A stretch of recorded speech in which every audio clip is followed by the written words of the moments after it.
Hey ladies and gents, I want to provide you with my initial thoughts and views on the gameplay for the online performance test for eFootball PES 2022. But at the same time, we need to remember that this is an online performance test and the devs are just testing the underlying net code. So at the start of the match, you're presented with a quick match option and then you can select one of four teams: Manchester United, Bayern Munich, Juventus and Barcelona. So I've played two matches so far. In the first match, I got my ass handed to me.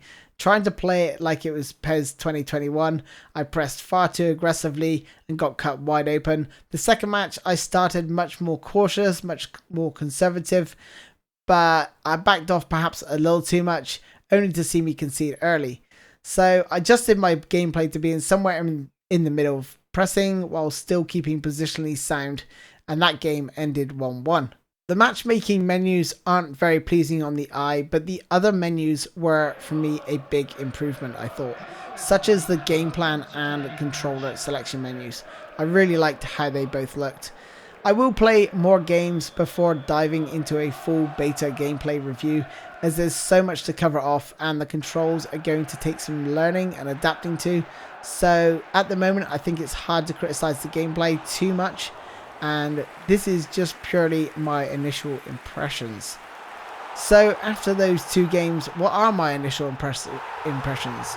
Well, not good, I'm afraid. I think it's best summed up by those who said it feels like a mobile game, because that's exactly what it looks and feels like.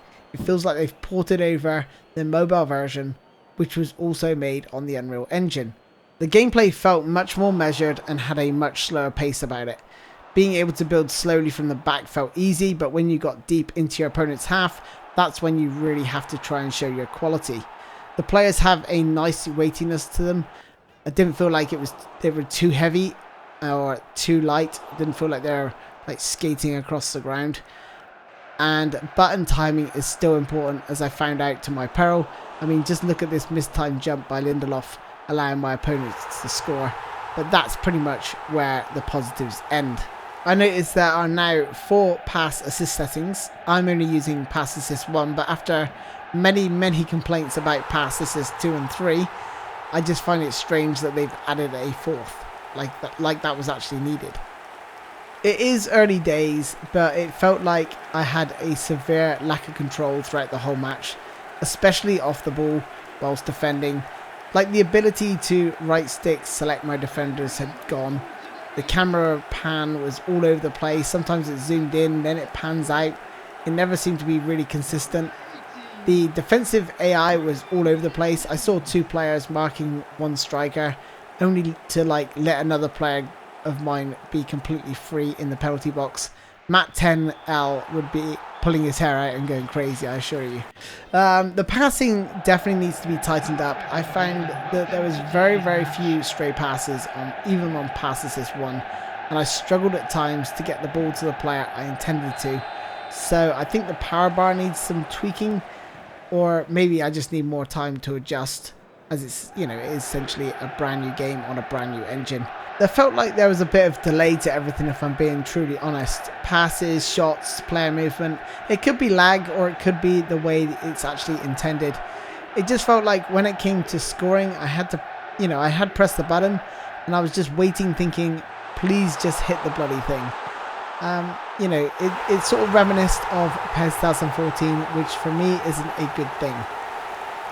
People have been calling this a beta, but to me it feels more like an alpha, or at least I hope this is a stable alpha, or literally just a mobile game ported purely for lag test purposes and isn't a representation of the full game at all.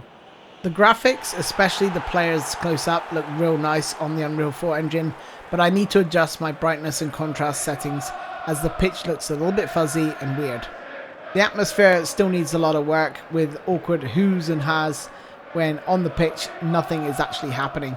I noticed in some of the replays there is a bit of a ghosting effect on the ball, so which kind of makes me think that this is a port from the mobile version. This could be, for all we know, PES 2022 mobile, and that wouldn't surprise me, especially with the huge cursor around the players that you've got control of. So whilst I am disappointed, I am optimistic that this isn't anywhere near the final build and is purely an online stress test. In terms of online performance, so far so good, but I've only tried finding players near me, so I need to test balance connection and try and find someone from afar. Anyway, that's all from me for now. A full deep dive review will come out later this week. Don't forget to like, share and subscribe. Until next time guys, thanks a lot. Bye bye.